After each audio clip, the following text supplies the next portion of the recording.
Gujarat Titans power play में अच्छा run बनाती है ना। और कोलकाता नाइट राइडर्स की बात करूँ तो थोड़ा सा उनका रन कम था, बट इस साल उन्होंने काफ़ी अच्छा किया। ये 3 साल का मिला के हो रहा है, 3 साल का एवरेज है। तो बीच में कोलकाता नाइट राइडर्स थोड़ा सा अच्छा रन बना लेती है, डेथ ओवर में थोड़ा सा कम है यहाँ पर। Hello all the cricket lovers, आप सभी का एक बार फिर से स्वागत है आपके अपने यूट्यूब चैनल द क्रिकेट दंगल में। आज मैं बात करने वाला हूँ गुजरात टाइटंस और कोलकाता नाइट राइडर्स। तो ऐसे में आपको कौन सी टीम पिक करनी है दोस्तों? पिछली अगर आप मेरी एनालिसिस देखोगे तो जो मैंने कहा था कि अ, ईशांत शर्मा विराट कोहली को पिक कर सकते हैं, हालांकि प्रेशर बनाने जा रहे थे पर आउट में। वैसे ही अगर आप देखोगे तो रविचंद्रन अश्विन का मैंने कहा था चेन्नई में आप उनको जरूर पिक करिए। अगर पहली ओवर डालते हैं और रविचंद्रन अश्विन को आउट करेंगे, हालांकि तीसरी ओवर डाली बट उनकी वो पहली ओवर थी और वो उस पर आउट भी हुए। तो इस तरीके से आप अगर आप एनालिसिस को देखोगे तो आप समझ में आएगा कि भाई कौन सा बॉलर किसके लिए घातक है, कौन सी पिच किसके लिए घातक है, किस बैटर ने कौन सा पिच पे रन बनाए, तो वो सब आपको यहाँ मिलेगा। और आप अपने एक्सपीरियंस खुद से ले सकते हैं कि हाँ ये तो एनालिसिस इस तरीके से दिख रही है। अब आप खुद से समझ के भी अपनी टीम बना सकते हैं। हालांकि मैं तो आपको एंड ऑफ द डे एक टीम तो जरूर बताता हूँ कि भाई कौन सी टीम आप पिक कर सकते हो, और उसके साथ साथ आपको कुछ पॉइंट्स भी देता हूँ कि भाई ऐसे प्लेयर्स को आप पिक कर सकते हो क्योंकि इनका परफॉर्मेंस अभी तक ठीक आया है, तो वो भी आपको एक अच्छा पॉइंट मिल जाता है।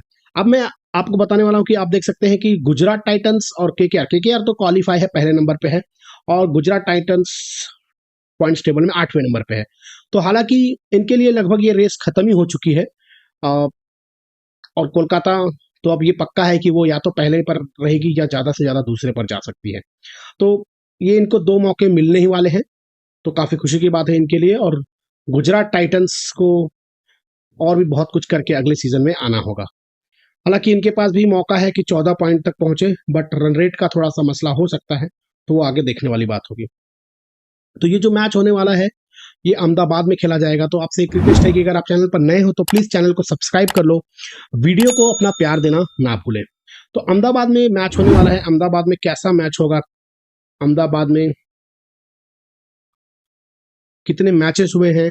पिछले मैच में तो आपने देखा था अहमदाबाद में जब हुआ था, तो वहां पर शुभमन गिल और साई सुदर्शन ने काफी अच्छी पारी खेली थी, शतक आया था दोनों का, और उसी के भरोसे समझो वो मैच जीता गया था। हालांकि पीछे के बल्लेबाजों ने उतना अ, मेहनत नहीं किया था या उतना रन नहीं बना पाए थे, तो पूरी टीम इन दोनों के ऊपर ही डिपेंडेंट है। अगर शुरू में हर्षित राणा और मिचेल स्टार्क इन दोनों को बाहर भेज देते हैं तो काफी सख्ते में आ जाएगी आपकी गुजरात टाइटंस।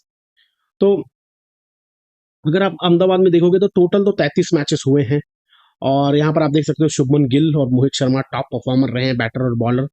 एवरेज स्कोर अगर आप देखो तो 170 और सेकंड में 157 दिख रहा है, बट चेस करना यहाँ पे इजी होता है। अगर ये मुकाबला समझो इन दोनों के बीच में है, मतलब 150 से 200 के बीच में 190 रन तक बनता है, तो चेज होना थोड़ा सा आसान रहेगा। लेकिन जब 200 से ज्यादा जाता है, 210 15, तो आप देख सकते हो कि 200 से ज्यादा 6 बार पहले टीम ने बनाया है, और अगर चेज हुआ भी होगा तो ज्यादा से ज्यादा 2 बार ही हुआ है। तो ये एक खासियत है यहाँ के ग्राउंड की कि अच्छा स्कोर बैटिंग के लिए अच्छी है, सब सरफेस अच्छी है, बैटिंग होगी।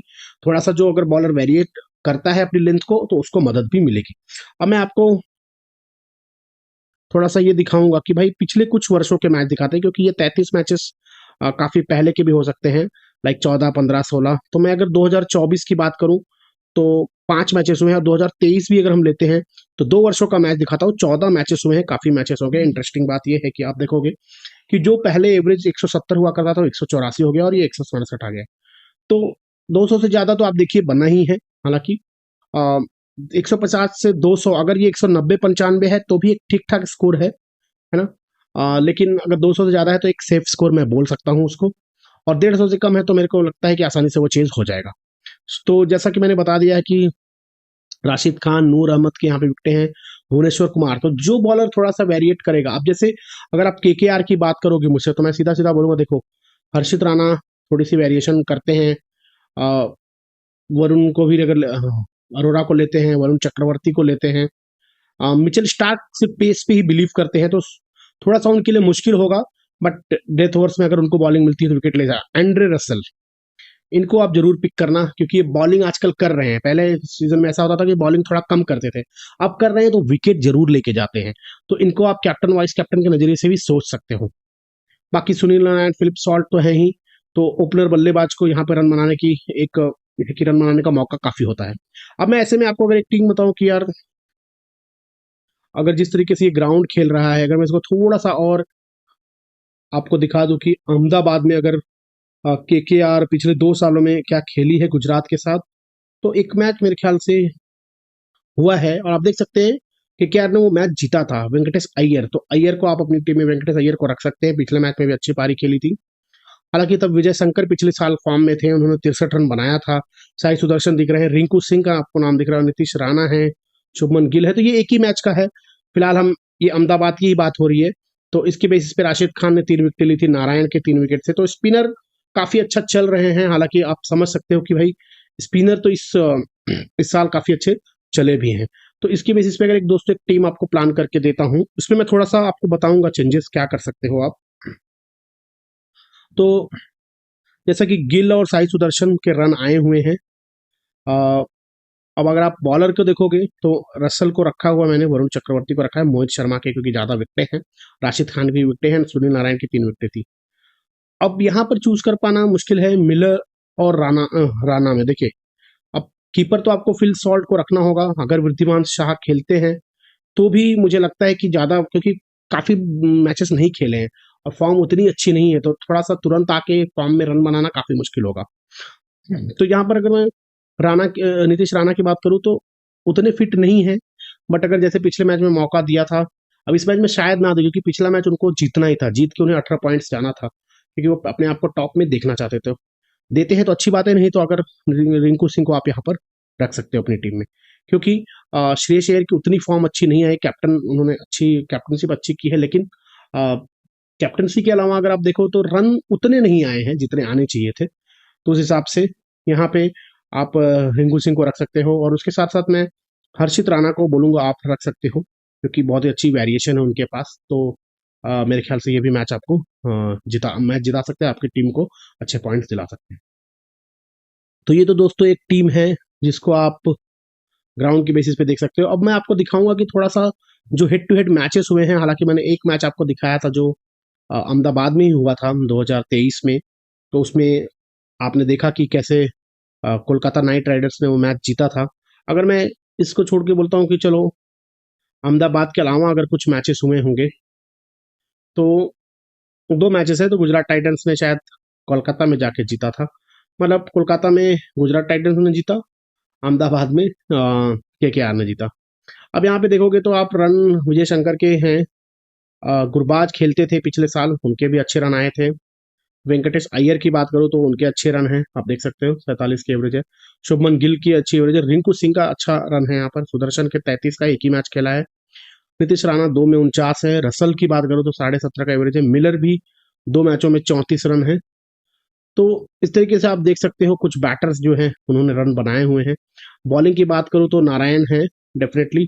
अब लिटिल को अगर लेते हैं, जोशुआ लिटिल को, तो उनको आप रख सकते हो। राशिद खान की विकेटें हैं, नूर अहमद की विकेटें हैं, 1 में 2, रसल की विकेट है 2 में 1 ही है। हर्षित राणा ने एक मैच खेला हुआ और विकेट एक लिया हुआ है। ये तो पिछले 2 सीजन का मैं दिखा रहा था, 24 और 23 का। अगर थोड़ा सा मैं, और क्योंकि 22 में भी चैंपियन हुई थी गुजरात टाइटंस, तो 22 की भी बात करूं तो गुजरात टाइटंस ने 2 मैचेस जीते हैं और कोलकाता ने 1 जीते हैं आउट ऑफ 3 मैचेस। और यहाँ भी अगर मैं रन की बात करूं तो आप देख सकते हो रिंकू सिंह, वेंकटेश अय्यर 2 प्लेयर हैं यहाँ पर आपको दिखेंगे। गिल का 30 के ऊपर का एवरेज है। तो अब कप्तान बनाना है नहीं बनाना है वो अलग बात है, बट टीम में आप रख सकते हो। वैसे ही अगर आप देखोगे तो सुदर्शन का 53, एक ही मैच खेला है उन्होंने, बाकी रसल की विकेटें हैं, तो उनको आप हमेशा अपनी टीम में रख सकते हो। तो ये दोस्तों 3 ही मैच हुआ है इन दोनों टीम के बीच। और अगर मैं आपको थोड़ा सा ये दिखा दूं कि यार किस प्लेयर का, मतलब ये दिखाता हूँ कि जैसे गिल को कौन आउट कर सकता है, तो अगर वो बॉलर पावर प्ले में आता है, तो फॉर एग्जांपल अगर आपको मैं इन दोनों के मैचेस की बात बताऊं, तो देखो आप गुजरात टाइटंस पावर प्ले में अच्छा रन बनाती है ना। और कोलकाता नाइट राइडर्स की बात करूं तो थोड़ा सा उनका रन कम था, बट इस साल उन्होंने काफी अच्छा किया है। ये 3 साल का मिला के हो रहा है, 3 साल का एवरेज है। तो बीच में कोलकाता नाइट राइडर्स थोड़ा सा अच्छा रन बना देती है, डेथ ओवर में थोड़ा सा कम है यहाँ पर।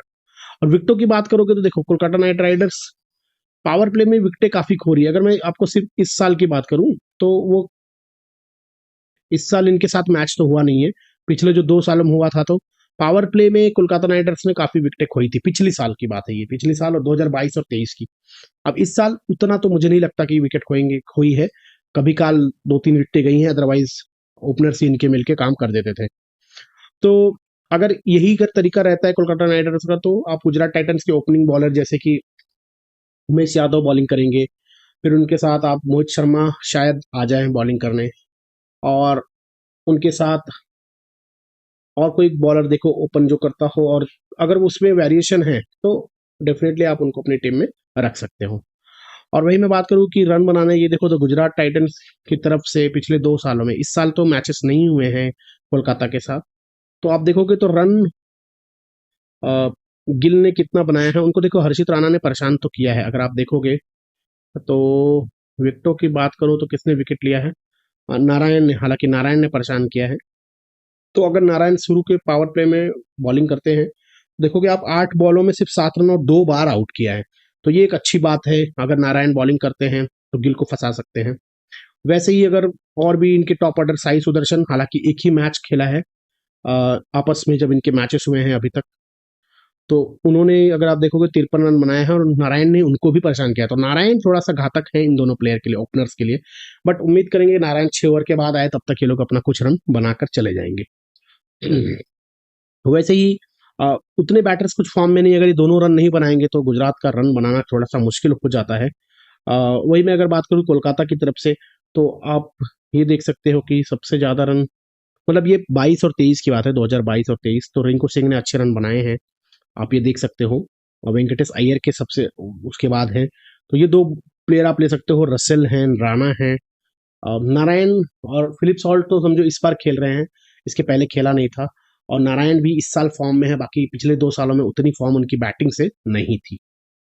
बॉलिंग की भी बात करूं तो शामी तो है नहीं, लिटिल पर थोड़ा सा ये रहेगा प्रेशर। उसके बाद अगर मैं, राशिद खान है, नूर है, तो ये बॉलर्स भी अच्छा काम कर सकते हैं। वही कोलकाता के लिए बात करूं तो पिछले 2 सालों में रसल, नारायण, हर्षित राणा, ऐसे बॉलर्स आप अपनी टीम में रख सकते हो। तो अगर मैं दोस्तों आपको इसके बेस पे एक टीम बताऊं कि यार जो भी ये परफॉर्मेंस हुई है उसके बेस पे, अगर हेड टू हेड के बेसिस पे एक टीम बनाओ, देखो अब इसमें आप, जैसे मैंने कहा कि मिलर ने रन बनाए हैं, तो अब क्योंकि इन दोनों के अलावा जो तीसरा मेन बैटर दिखता है वो मुझे मिलर ही दिखता है। अगर विजय शंकर को लेकर आते हैं इम्पैक्ट सब्स्टिट्यूट या ऐसे कुछ, तो इनको आप अपनी टीम में रख सकते हो, क्योंकि ये कुछ रन बना के जाते थे, कलकत्ता के खिलाफ खेलना इनको अच्छा लगता है। दूसरा, अ, रिंकू सिंह ने रन बनाए हैं, वेंकटेश अय्यर के रन है, नारायण और रसेल ये कैप्टन वाइस कैप्टन इनमें से भी आप कर सकते हो कुछ चाहो तो, क्योंकि ये दोनों काफी इम्पैक्टफुल प्लेयर हैं, और रसल अगर 3 और 4 ओवर डालते हैं तो विकेट लेके जरूर जाएंगे। मिचेल स्टार्क, वरुण चक्रवर्ती और राशिद खान। अब यहाँ पे देखिए, आप स्पिनर्स को आप रख सकते हो, जैसे राशिद खान मैंने कहा, वरुण चक्रवर्ती, इवन नूर अहमद भी आप ला के अपनी टीम में रख सकते हो, क्योंकि यहाँ पे स्पिनर थोड़ा सा विकेट ले सकता है। तो ये एक हेड टू हेड के हिसाब से टीम है दोस्तों। और अगर मैं आपको ये कहूँ कि इस सीजन में जो परफॉर्मेंस आई है उसके बेस पे अगर एक टीम बताऊं कि भाई इस सीजन में जो परफॉर्मेंस है, तो समझो विकेट कीपर, बैटर, बॉलर, और माफ करना एक ऑलराउंडर का, है ना। तो सबसे पहले विकेट कीपर में देखिए आपको फिलिप सॉल्ट है एक ऑप्शन। दूसरा ऑप्शन, अब वहां से अगर आप देखोगे तो वृद्धिमान साहा तो खेलेंगे नहीं, तो बाकी जो कीपर लेंगे, अब नए कीपर रहेंगे, मैथ्यू वेड है, उनको कभी कभी चांस भी ना मिले, ऐसा हो सकता है, अगर 3-4 विकेटें गई तब तो मैथ्यू वेड आके खेल सकते हैं, अदरवाइज इनको लेने का कोई तर्क बनता नहीं है। बैटर की बात करूं तो डेफिनेटली आप रिंकू सिंह, वेंकटेश अय्यर, साई सुदर्शन, ये 3 नाम तो पहले आता है। फिर जैसे मैंने कहा कि अगर विजय शंकर को लेते हैं, नहीं तो फिर डेविड मिलर भी आपके ऑप्शन हो सकते हैं। ठीक है। ऑलराउंडर की बात करूं तो सबसे पहले सुनील नारायण और एंड्रे रसल, ये दो तो आएंगे ही, है ना। उसके बाद अब हैदराबाद, माफ करना, अहमदाबाद, गुजरात की तरफ से मुझे तो कोई ऐसा नाम आ नहीं रहा कि उनका नाम हम लिख सकते हैं। बाकी बॉलर की बात करूं तो मुझे सबसे पहला पसंद हर्षित राणा, वरुण चक्रवर्ती, मोहित शर्मा, ये 3 तो पक्के हैं। इसके अलावा अगर आपको चाहिए तो मोहित शर्मा के साथ मिचेल स्टार्क, मतलब केकेआर के मिचेल स्टार्क आप रख सकते हो, और नूर अहमद। तो ये मिला जुला के दोस्तों एक टीम इसमें से 11 की पिक कर सकते हो। अब देखो पहली बैटिंग आएगी तो गिल अच्छा खेल सकते हैं, बहुत अच्छा खेलते हैं। सेकंड बैटिंग में उनका उतना अच्छा एवरेज नहीं रहता है, तो ये सब सोच के भी आप अपनी टीम पिक कर सकते हो। क्योंकि मैं थोड़ा सा आइडिया आपको दे रहा हूँ कि किसको कब पिक कर सकते हो, क्योंकि गिल को मोस्टली लोग सोचेंगे कैप्टन बनाए। हाँ, फर्स्ट बैटिंग आती है तो उनका थोड़ा सा एवरेज अच्छा है, बट यहाँ पर 30 से 35 का ही एवरेज है। केकेआर के साथ 3 ही मैच है, अब उस पर अगर आप लेना चाहो तो कैप्टन के लिए शायद ना रखो, लेकिन हो सकता है अगर 3 मैचेस का एक्सपीरियंस है 30 रन का, चौथे में हो सकता है 50-55 मार दे, लेकिन सेकंड बैटिंग में थोड़ा सा कम हो जाते हैं। तो उस हिसाब से आप अपनी टीम पिक कर सकते हो। तो उम्मीद करता हूँ दोस्तों ये वीडियो आपको पसंद आई होगी, तो चैनल को सब्सक्राइब जरूर करना अगर आप नए हो, और वीडियो को लाइक और शेयर करना जरूर दोस्तों। अब मिलूंगा आपसे नए वीडियो में, तब तक के लिए धन्यवाद।